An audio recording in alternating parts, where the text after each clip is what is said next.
One percenters, welcome back to 1424 basketball training, where the goal is to take 14 minutes, 24 seconds, or 1% of your day to get better. For those that are new, I'm Coach Tommy. I'm a former psychologist, now a performance enhancement specialist and basketball coach. On this channel, I simplify life and basketball into 3 buckets: mind, body, and craft. In today's teaching tape, we got shooting feet. We're looking at shooting feet. So let's see what we can do to improve our minds today. All right. If you guys have been watching some of the teaching tapes, you guys see me drop in mechanics and a lot of things like that because it just pops up in the video, and that's the way I see things. So let me give you guys a couple examples to show you how you transfer force, how you move energy, and how it affects the way you play, the way you move, injuries, so on and so forth. There's a lot of things. So let's look at this game yesterday. I just saw this Lebron James misses potential game-winning three. I'm naturally kind of a LeBron hater because I think he has the most potential. He's definitely improved quite a bit, but I don't think he has fulfilled his true potential. And that's crazy to say because he's really, really good. I respect him for sure.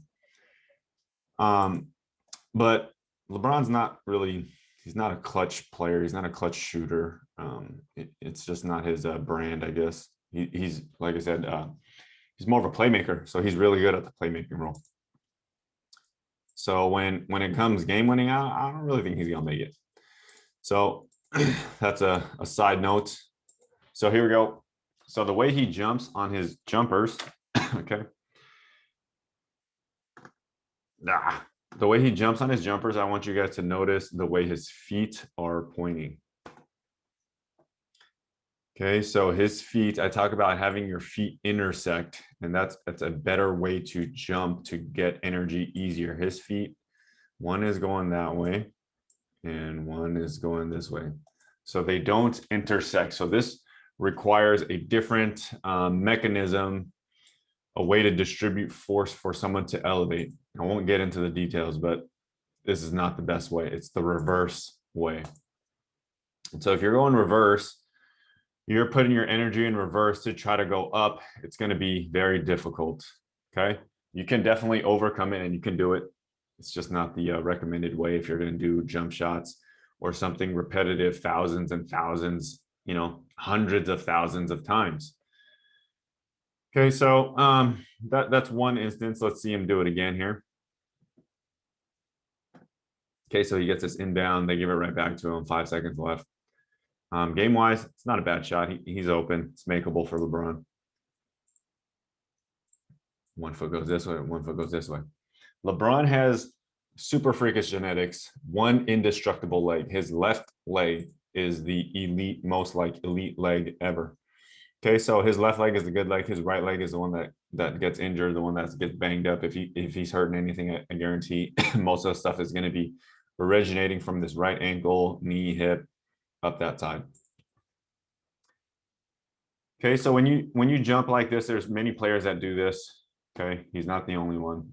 Kuzma, I know for sure, is one. I'm going to show you guys some other examples here. Okay, so that's LeBron. And so I go to now CP3. Okay, he's had a ton of injuries and hamstrings injuries as of late. He's actually been moving really well. So CP3 is 8 inches shorter than LeBron, 50 pounds lighter. So he has to exert so much more force and energy to impose his will in the game. He doesn't have the size, the strength.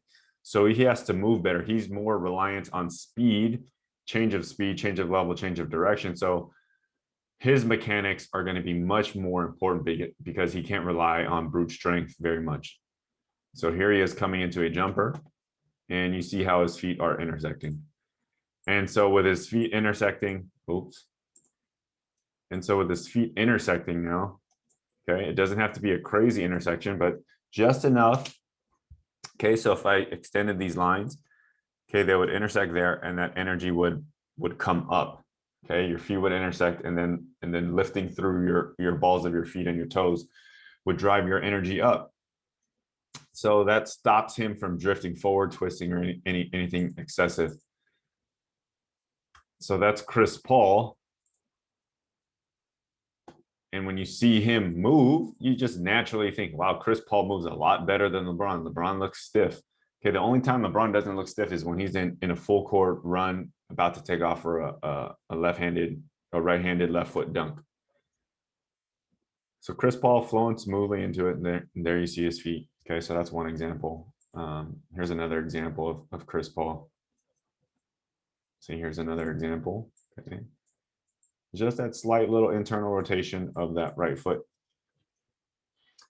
So this is how you guys should be practicing. If you don't practice like that, it's you're going to be hurting something. It might not be catastrophic right in the beginning, but it's going to be deteriorating your knees, your ankles, your shins, a multitude of things depending on how you're distributing your force. Okay, so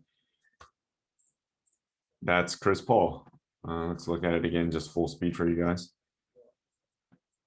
Okay. So if you guys are a Nuggets fan, you guys see me doing Nuggets stuff.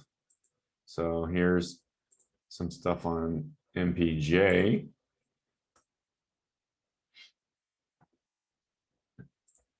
So his left is that way, and his right is straight. So that's how he gets it up. I mean, this does not affect his accuracy because accuracy only depends on the arms. There you go. That's actually a better shot there. Right, so not nearly as wide as LeBron's.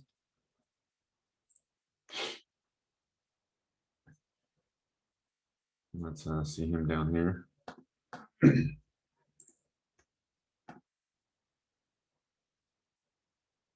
So when you see him load his energy, it's here.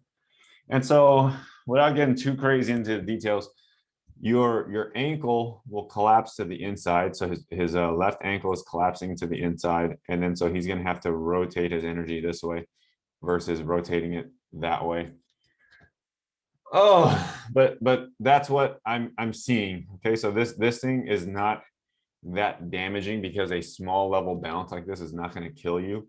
This is going to be a problem when you translate it to the workout court, or not the workout court, the workout floor, when you're loading your weight and you're doing a sumo type squat with your feet pointing out, and then the knees collapse in.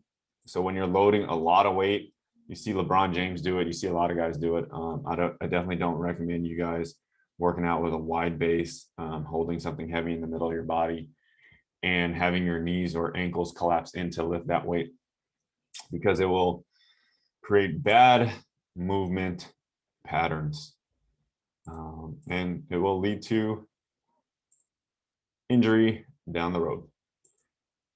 So that's a quick little breakdown of just shooting mechanics, just the feet, the lower half, how your ankles can collapse and your knees can collapse in, and it creates bad movement patterns. It's a dynamic posture through every sport. Everything that you do, when you're walking, when you're running, your posture is dynamic. It's moving. So if I just catch you in a picture, it might look good for a brief second, but if I watch you run, jump, stop, I can tell how you're distributing your force, what type of way you're trying to stop. I had one player teaching him how to shoot, and if you guys are going left, right into a plant like load explode, and you're using your right shoe to squeak, if you're using a shearing force, like it's coming in like this and you're squeaking to get that energy, you're tearing up your knee. So one little thing that you guys can do to immediately kind of save your knees and make you play a little longer is when you go left, right into your plant, you just need to press. Okay, internally rotate that right foot, that right hip, left, right, and press instead of squeak or screech. So hopefully that helps. Yeah, so that's feet and teaching tape with the feet. So all right, guys, until next time, take 14 minutes, 24 seconds, or 1% of your day to get better. Peace out.